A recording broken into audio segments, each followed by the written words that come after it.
Je voudrais signaler la présence de Françoise David de Québec solidaire qui nous soutient personnellement. Je voudrais signaler aussi, parce que ce n'est pas dans ma liste des organismes qui nous soutiennent, le RQGE qui nous apporte leur soutien, le regroupement québécois des groupes écologistes. Également signaler la présence de l'UNEC qui depuis le début nous a soutenus avec ardeur depuis la mise en demeure. Je rajouterai également dans la liste des personnalités Stanley Péan qui n'était pas encore officiellement dans nos soutiens. Je signale également que Pierre Dubuc nous soutient, ce n'était pas dans la liste que vous avez dans votre communiqué de presse. Et enfin, le mouvement pour la décroissance également qui n'était pas mentionné. Et le Parti vert du Québec également fait partie des organismes qui nous soutiennent. C'était simplement des précisions importantes à rajouter au contenu de la pochette que vous avez avec l'ensemble des personnalités et organismes. Je vais passer la parole à André Bellil de l'AQLPA. Ensuite, c'est Guy Chenet, coordonnateur des éditions Éco-Société, qui va parler. Et pour finir, Alain Deneau, auteur de Noir Canada, clôturera cette conférence de presse. Je passe la parole à André Bellil.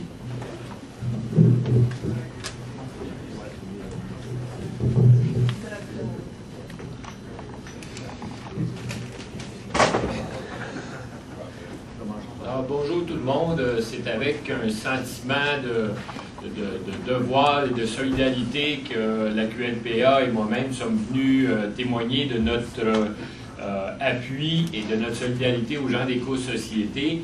Comme vous le savez, on a passé par là dernièrement et on a fait connaître au Québec cette réalité qui s'appelle les SLAP ou les poursuites abusives.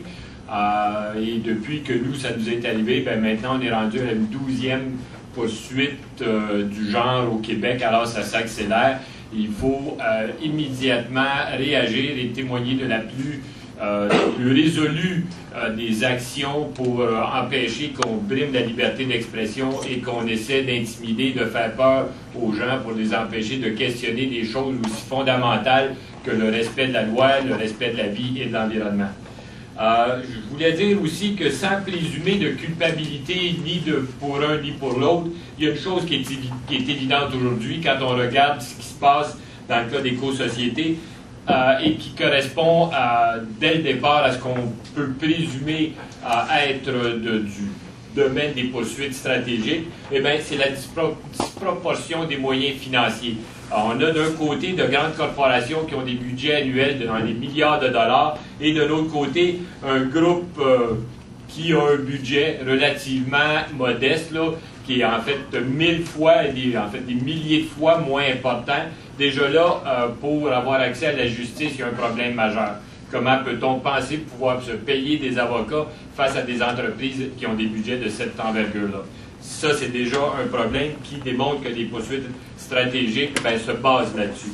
Là, ce qui est important de réaliser, parce que nous, on l'a vécu et on sait comment on a passé à travers l'enfer et ça a duré pendant 2 ans et demi, on s'en remet à peine, on est encore financièrement très fragile. Eh bien, les gens d'éco-société, malheureusement, c'est plate à dire, mais entrent dans la voie de l'enfer maintenant.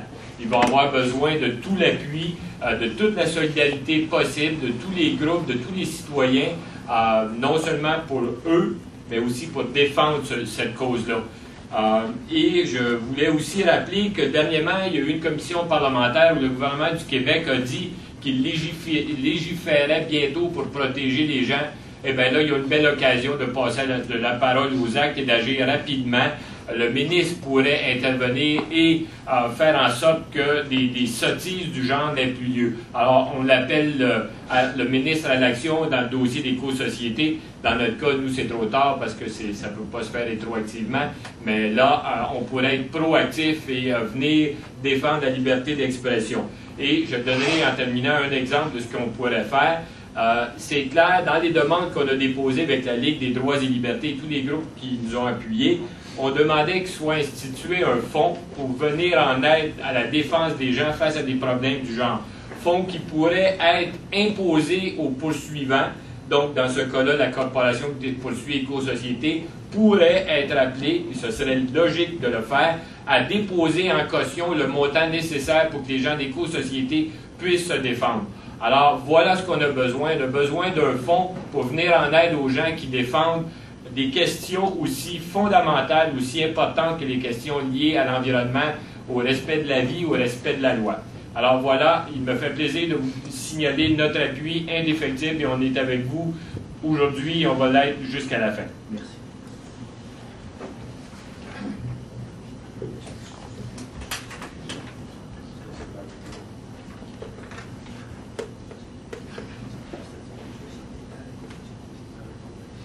Bon, ça va pareil. Bonjour, merci d'être là, aussi nombreux. Je suis Guy Chénet, coordonnateur aux éditions Éco-Société. Je vais vous lire mon texte tout simplement. Avec pour seul objectif de l'écraser et de la pousser à la faillite, la Barrique Gold du Canada poursuit Éco-Société pour 6 millions de $. La plus grosse compagnie aurifère du monde réclame en effet à Éco-Société, aux auteurs du Noir Canada, 5 millions pour dommages moraux compensatoires et 1 million à titre de dommages punitifs. Un tel montant représente 25 fois le chiffre d'affaires annuel d'Éco-Société, ce qui rend cette demande totalement absurde, a fortiori pour un organisme à but non lucratif et pour des auteurs sans fortune. Cette baillon, cette SLAP, est une lourde menace pour le droit à l'information, pour la liberté d'expression et la démocratie. Nous pensons que l'édition indépendante joue un rôle fondamental pour enrichir le débat démocratique. C'est pourquoi nous refusons de nous faire museler de la sorte et entendons poursuivre notre travail d'éditeur engagé. Éco-Société demande donc au gouvernement du Québec de légiférer rapidement sur la question des SLAP. Nous demandons aussi toutes les formes d'appui possibles pour mener ce combat. Envoyez des courriels d'appui, signez la pétition qui se retrouvera bientôt sur notre site. Prenez position publiquement, harcelez votre député, soyez politique. Il est aussi évident que nous aurons besoin de fonds pour mener la bataille juridique. Nous espérons donc recevoir des dons. Si jamais il devait y avoir des surplus, il va de soi que nous les remettrions à d'autres victimes de cela, comme nos amis de l'AQNPA ici à côté. Merci à vous.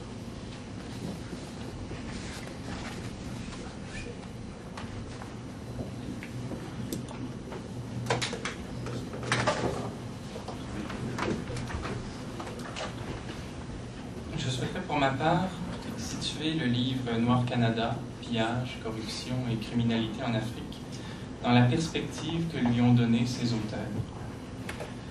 Noir Canada est la synthèse et l'analyse de documents nationaux et internationaux, tous de notoriété publique, portant sur des abus de main ordre à propos de plusieurs sociétés canadiennes en Afrique. Il porte aussi sur le soutien direct ou indirect dont bénéficient parfois ces sociétés de la part du gouvernement du Canada. Quelles sont ces sources d'informations? Par exemple, les rapports d'experts mandatés par le Conseil de sécurité de l'ONU, des dépositions faites à la Chambre des représentants à Washington, des documents produits par des organisations internationales tout à fait crédibles, Amnesty International, Human Rights Watch, Global Witness, Poe Institute, et ainsi de suite. Des articles de correspondants et de journalistes en Afrique, Colette Brackman, Dominic Johnson, Jean Chevronnet. Des recherches universitaires, des documentaires, Camille de Vitry, Vincent Munier, des témoignages circonstanciés. Je vous laisse consulter l'appareil de notes. Noir Canada s'enquiert d'une seule chose. Noir Canada s'enquiert du fait qu'un nombre considérable de documents nationaux et internationaux, tous crédibles, font état d'un nombre considérable d'abus, voire de crimes, qu'auraient commis en Afrique un nombre considérable de sociétés canadiennes. Ce qui nous a importé, c'est cette tendance, c'est ce phénomène, c'est cette abondance de sources sur une abondance de cas concernant une abondance de sociétés. S'il est impossible, dans la recherche de la vérité qui est la nôtre, d'être assuré que tout, à la virgule près, dans ces documents, soit absolument exact et vrai pour l'éternité, on ne peut cependant pas croire à l'inverse, que tout soit faux, et qu'on aurait en quelque sorte comploté à l'échelle internationale, du point de vue de toutes ces sources, pour médire à l'unisson contre l'establishment canadien. Le livre Noir Canada ne se substitue pas à la justice et ne porte aucune accusation. Il en appelle plutôt à la création d'une commission indépendante au Canada qui puisse faire la lumière sur tous ces cas. C'est dans ce contexte-là de recherche que les auteurs de Noir Canada ont versé au dossier, parmi plusieurs pièces, un certain nombre de documents faisant état d'une expropriation violente, touchant plusieurs milliers de personnes le 7 août 1996 sur le site minier de Bulyanhulu, en Tanzanie, que détenait alors la Sutton Mining. Selon ces documents rigoureux, du point de vue des critères de la recherche scientifique et journalistique, cette expropriation aurait provoqué des morts dans des situations particulièrement tragiques.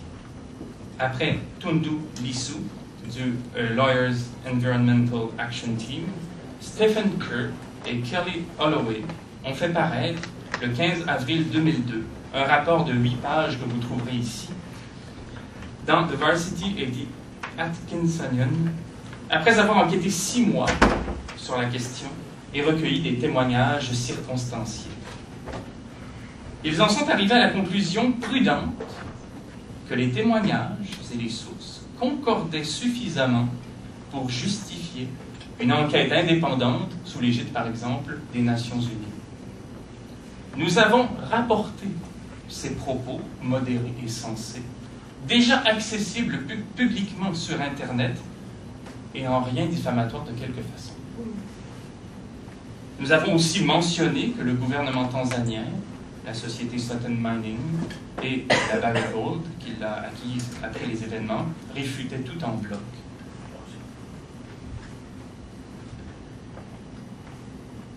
Et voilà ce qu'il en est de notre travail. On reproche souvent aux universitaires de travailler dans leur tour d'ivoire. Nous avons pris acte de cette critique et nous sommes tournés vers la maison d'édition Éco-Société pour exposer au public le résultat de nos travaux.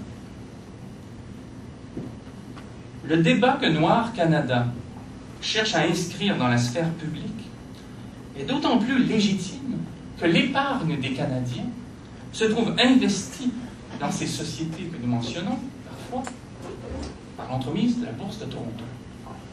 Par épargne, nous entendons leurs fonds de retraite, les REER, les placements publics, les placements des institutions financières, et ainsi de suite. Les Canadiens ont le droit de savoir ce que des sources crédibles et sérieuses avancent dans le monde sur leur société. S'ils souhaitent pouvoir agir comme des agents rationnels et informés dans le cadre de cette économie libérale dans laquelle ils sont amenés à évoluer. Tout comme nous avons le droit, Delphine Abadi, William Zaché, moi-même, vous tous qui êtes ici aujourd'hui, et quiconque le souhaiterait, de se pencher sur ces questions librement, sans intimidation. Merci.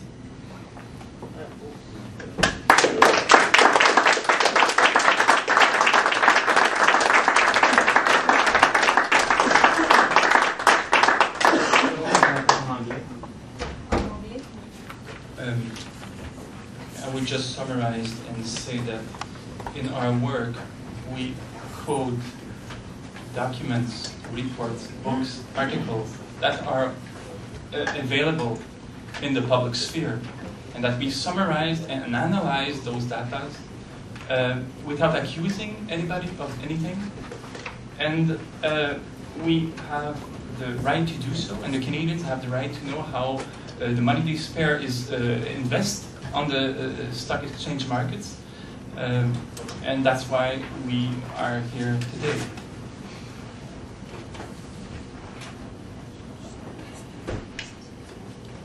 Can I ask you a question as well? Yes.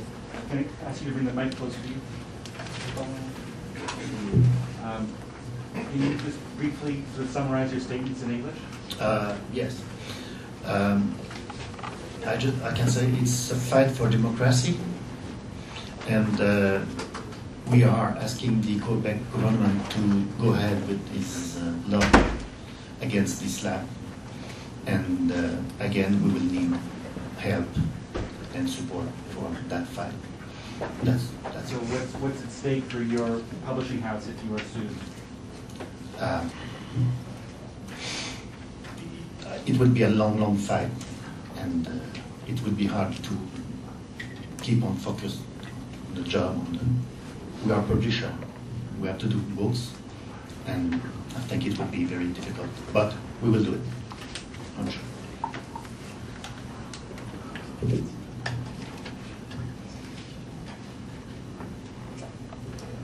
Je voudrais signaler que demain, il va y avoir une manifestation à Toronto à l'occasion des 25 ans de Barrick Gold. Donc, pour vous souligner qu'on n'est pas les seuls à aborder ces sujets-là. Je voudrais également souligner que samedi, c'était la journée mondiale de la liberté de la presse et que ce qui nous arrive concerne notre liberté d'expression, mais la vôtre aussi en tant que journaliste. Et que ça nous arrive en tant que maison d'édition, mais ça peut nous arriver à plus grande échelle aux journalistes dans leur droit de parole. Radio-Canada, cette semaine, fait une semaine de la liberté d'expression. Je pense que ce sujet-là est parfaitement approprié et important de souligner parce que ce qui se passe est grave. Je voudrais aussi, au début de la conférence de presse, par précipitation, j'ai oublié de mentionner également l'appui de Daniel Breton, candidat au NPD, qui nous aide dans l'organisation de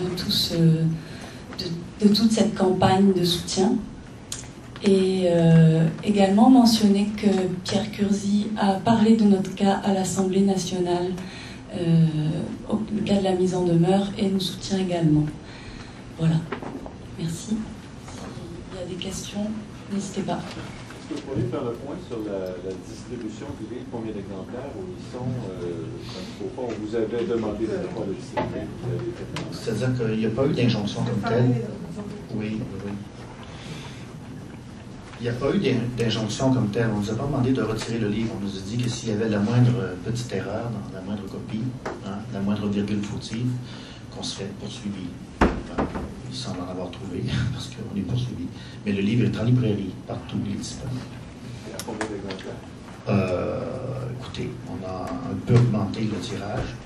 Ceci dit, ça reste assez insignifiant. Je ne sais pas si vous avez une idée derrière la tête. À savoir si on pense en faire un coup en librairie, on est loin de la coupe aux lèvres. On va en vendre un peu plus, mais ça ne payera pas les 6 millions. Non, je comprends, mais je veux juste savoir l'idée de la distribution. La distribution? Oui. Vous en avez combien? Il y en a 5000 copies d'imprimées à peu près, oui. Et la poursuite qui a été déposée contre vous, elle est déposée, la poursuite? Oui, tout à fait. Déposée depuis le 30, si je le 30 avril. Oui, mardi dernier. Oui. Cette poursuite-là, que dit-elle exactement? Écoutez, c'est à 300 pages. Ça reprend... Vous ne pas ça, là? Non, je vous avouerai que j'ai pas tout lu. En plus, c'est en bon anglais. Que vous reprochez? Écoutez, ils reprennent des... Ouais, non, je vais juste dire 2 mots.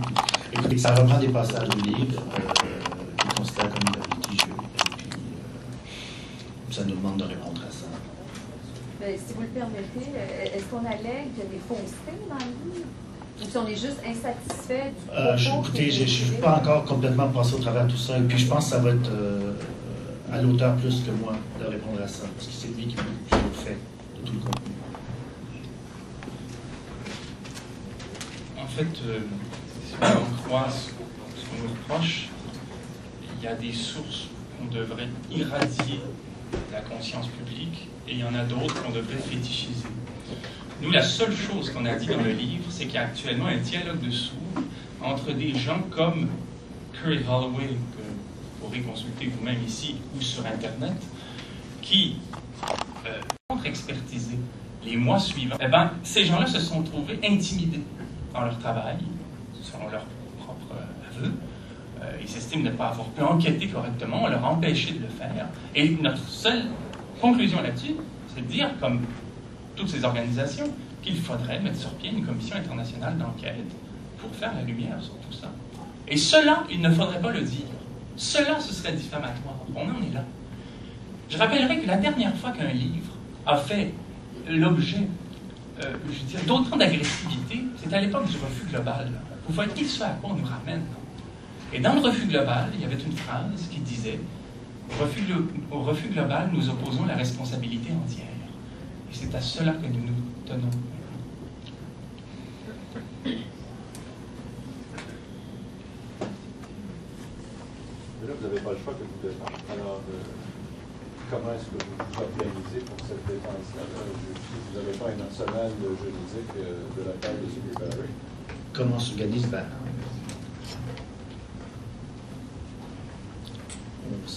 Notre idée, c'est de faire un appel à l'aide. J'ai parlé de lever de fonds tout à l'heure. Tout est là, parce que je ne crois pas que la Barrick Gold s'attende à obtenir 6 millions de notre part, parce que c'est une petite nouvelle pour eux, ils sont mal partis. Mais c'est clair qu'ils veulent nous épuiser dans une longue lutte qui pourra durer des années, et que ça va nous prendre de l'aide pour mener cette lutte. C'est tout. Le plus d'appui possible, le plus de gens qui vont venir nous aider. De l'argent, tout simplement. C'est aussi bête que ça, c'est le pouvoir de l'argent. Face au pouvoir de l'argent, malheureusement, il répond par l'argent. Quoi faire d'autre? Oui. Peut-être important de réaliser que la façon, et sans présumer, comme je le disais tantôt, d'une culpabilité d'une part ou d'autre, la façon que ces procédures-là sont entreprises ne mènent nulle part généralement, ne seront jamais défendues ou pour la plupart, 95% ne se rendent même jamais à la cour. Par contre, que tous les interrogatoires et toutes les procédures, si on veut, parallèles, qui, elles, sont extrêmement onéreuses, qui sont extrêmement compliquées, éprouvantes pour les gens qui doivent les subir. Alors, c'est à ça que font face maintenant les gens d'éco-société, avant même de pouvoir établir s'ils ont tort ou raison. Donc, c'est pour ça que tantôt, nous, on lance un appel à la mobilisation des gens. Il faut établir un principe ici, là, qu'on est innocent tant qu'on n'est pas reconnu coupable, mais il faut avoir les moyens de le défendre. Oui, vous faites une intervention, vous demandez au gouvernement du Québec d'intervenir avec une législation sur l'islam. Est-ce que vous demandez une intervention également du gouvernement canadien? Écoutez, ça serait infiniment souhaitable, mais pas attendre de voir qui vont en faire. Assez peu d'attente, moi, de ce côté-là, mais oui, pour faire appel à lui. On peut répondre à ça. Le nouveau gouvernement devrait protéger la liberté d'expression de citoyens. Tous les États démocratiques qui se respectent le droit. Aux États-Unis, qui n'est pas le pays le plus démocratique, il y a quand même des États américains qui ont le droit de protéger les citoyens et la liberté d'expression. Donc, dans ce sens-là, le gouvernement canadien, comme toutes les provinces, devrait avoir une loi pour permettre que les gens puissent émettre leur opinion en toute liberté. Vous avez demandé au Bloc québécois ou NPD, le représentant ici, d'intervenir à la Chambre des communes à cette référence? Oui, monsieur. Oui. Tout à fait. Est-ce que vous êtes poursuivi personnellement aussi? Dans la mise en demeure, on nommait les administrateurs d'éco-société, la maison et les 3 auteurs. Dans la poursuite, il y a la maison et les auteurs. Personnellement? Non. Les auteurs, personnellement, oui. Les administrateurs de la maison, maintenant, non. Je ne sais pas qu'est-ce que c'est. Les auteurs, eux, sont poursuivis personnellement? Tout à fait, oui. Pour un total de 6 millions. Pour tout le monde. Moi. Mais est-ce qu'une législation québécoise serait suffisante, étant donné que le livre est distribué, j'imagine, est achetable partout au Canada? Il pourrait aussi, s'il y a juste une législation québécoise, intenter des poursuites en Ontario ou au Brunswick, un peu partout au Canada, vous ne seriez pas sorti du bois. Écoutez, c'est des questions que je connais mal. Ouais, mais bon, je peux quand même dire que ça serait tout de même un début. Et puis, ce serait très sympathique, n'est-ce pas? Mais j'ai demandé à mon ami.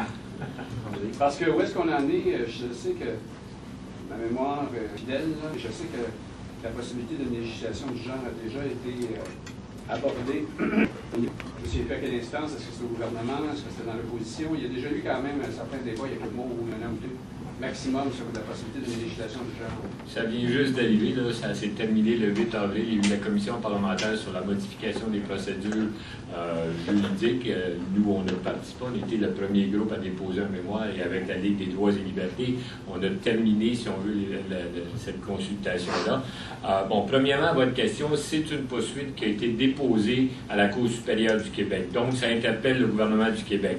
Et le gouvernement du Québec a laissé entendre qu'il voulait modifier. Une des choses qu'il peut faire, dès maintenant, il peut venir en aide au groupe, et c'est ça dans la demande qu'on a déposée, qu'il y ait un fonds créé ou un mécanisme créé pour permettre aux gens qui sont poursuivis d'obtenir les fonds nécessaires pour pouvoir se défendre. Alors, le gouvernement du Québec peut maintenant agir et passer de la parole aux actes, et comme ça a été déposé en Cour supérieure du Québec, ben, c'est à lui qu'il revient maintenant d'agir. Avez-vous des contacts avec le gouvernement québécois? Écoutez, il y a eu la commission parlementaire. Le ministre Dupuis a clairement pris l'engagement de légiférer le plus rapidement possible, de déposer un projet de loi avant la fin de la session parlementaire. Les partis de l'ADQ du Parti québécois ont appuyé, donc il y a un appui unanime en Chambre. Alors là, il doit y avoir une action qui suit les paroles, finalement. Alors, oui, il faut les interpeller, mais là, c'est pas moi qui peux prendre position pour les gens d'éco-société. Je voulais juste vous rappeler sur ce point-là, ce qui s'est passé dernièrement et les possibilités sur lesquelles le gouvernement peut agir. Je veux dire qu'on a fait appel à tous les gens possibles, qu'on a envoyé des tas de courriels, puis qu'on espère obtenir le plus de réponses possible de la part de tous les députés à l'Assemblée nationale, mais de toute personne de bonne volonté aussi. Je vais passer la parole à Serge Mongeau pour un coup.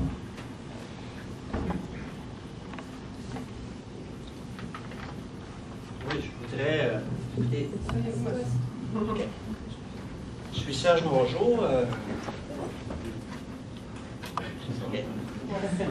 Je fais partie de l'Institut pour une éco-société qui est propriétaire des éditions.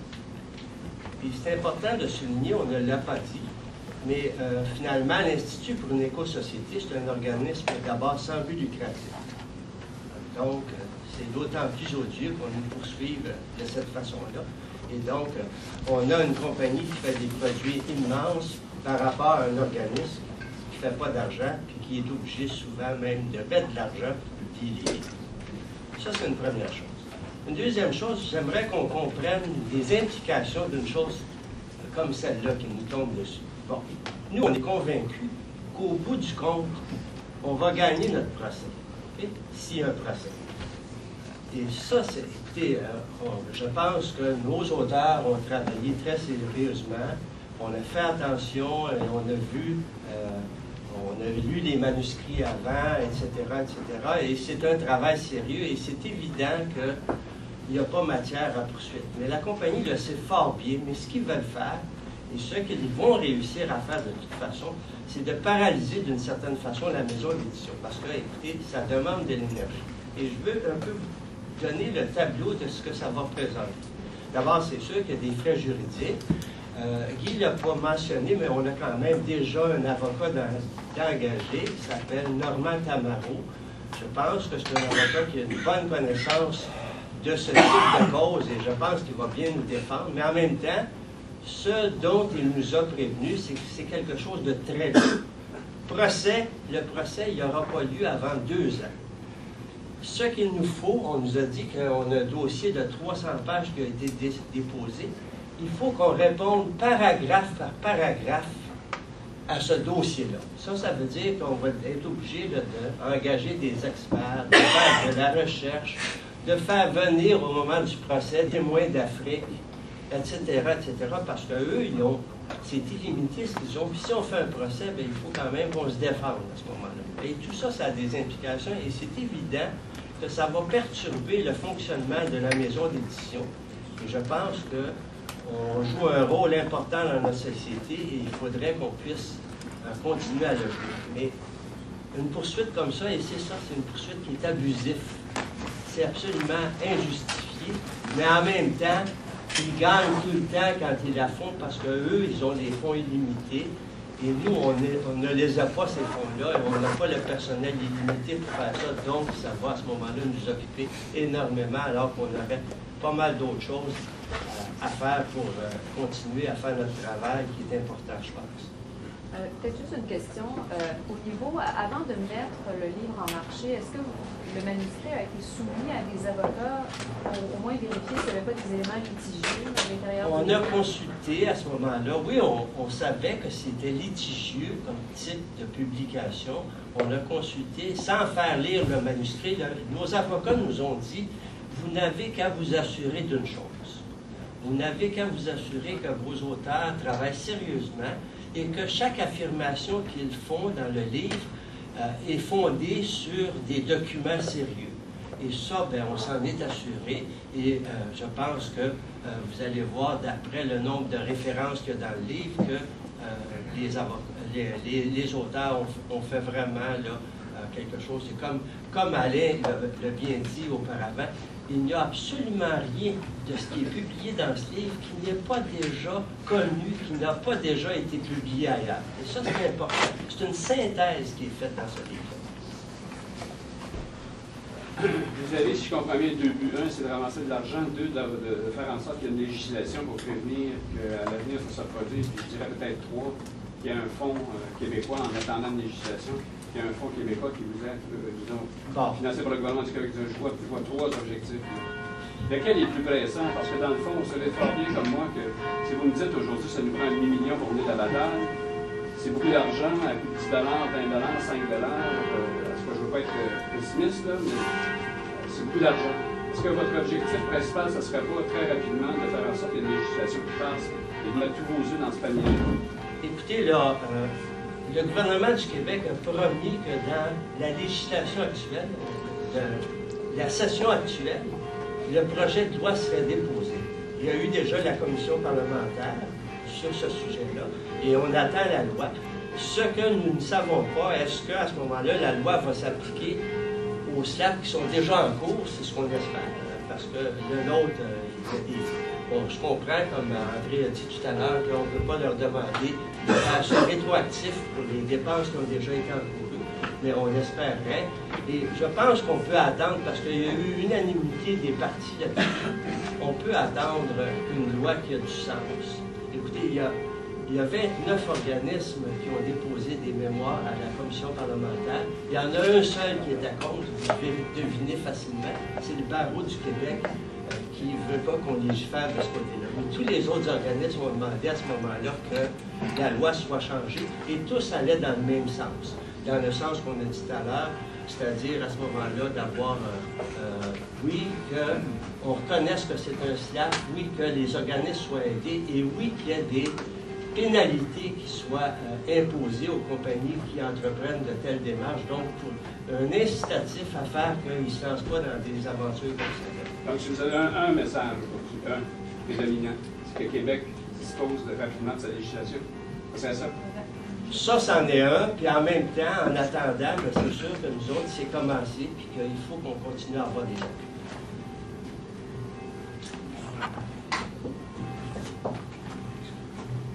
En réponse à votre question, nous, dans notre affaire, on a appris que la Cour peut intervenir et accélérer les processus. Donc ça, c'est une chose que personnellement, j'encouragerais fortement le ministre et la Cour du Québec à accélérer l'entente ou l'audition, si on veut, de ce dossier-là. Et en même temps, le gouvernement du Québec a là la meilleure occasion, comme je le disais tantôt, de passer de la parole aux actes. Dans notre cas, il serait très surprenant qu'on puisse rétroactivement nous dédommager, mais là, c'est un dossier qui commence au moment où tous les partis ont dit qu'il fallait, et ça inclut même Québec solidaire et le Parti vert, tous les partis politiques du Québec ont reconnu l'urgence et la nécessité de ça. Donc, on est là. Et la Cour peut intervenir, accélérer le processus, et le ministre peut lui-même intervenir et faire bouger les choses. Pardon, est-ce qu'il y a une loi anti-SLAP quelque part dans une autre province canadienne? Présentement, il n'y en a pas du tout au Canada. Il y en a eu une pendant 6 mois en Colombie-Britannique que le nouveau Parti démocratique, le NPD de Colombie-Britannique, avait mis en place, mais comme ils ont perdu les élections 6 mois après, le Parti libéral qui a pris le pouvoir a aboli cette loi-là.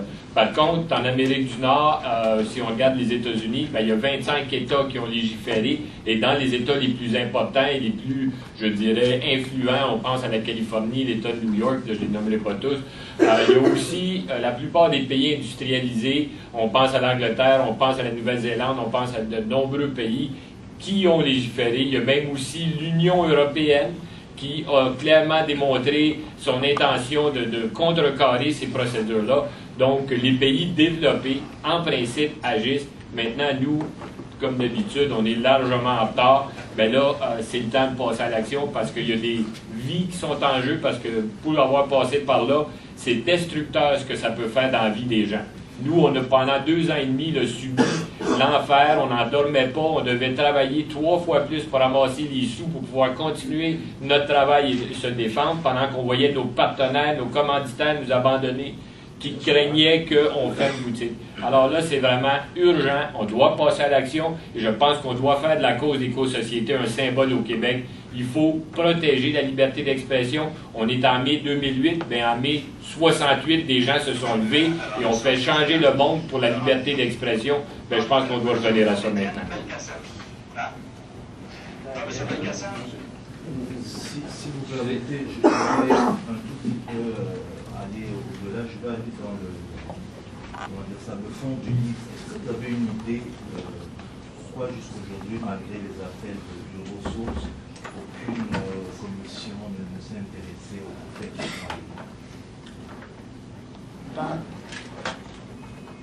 Dans notre travail, en analysant ces données générales-là d'ensemble, en appréciant les tendances, on s'est rendu compte que le gouvernement du Canada, le gouvernement de l'Ontario, particulièrement, ont travaillé à établir à Toronto un climat d'affaires pour s'assurer que les sociétés présentes à l'extérieur des frontières canadiennes en Afrique ne soient pas dérangées ici de quelque façon que ce soit, du point de vue du droit, politique. C'est-à-dire que les gouvernements fédéraux et provinciaux soutiennent leur industrie minière, pétrolière, ainsi de suite, de telle sorte qu'on ne cherche surtout pas à les gêner dans l'évolution de leurs activités.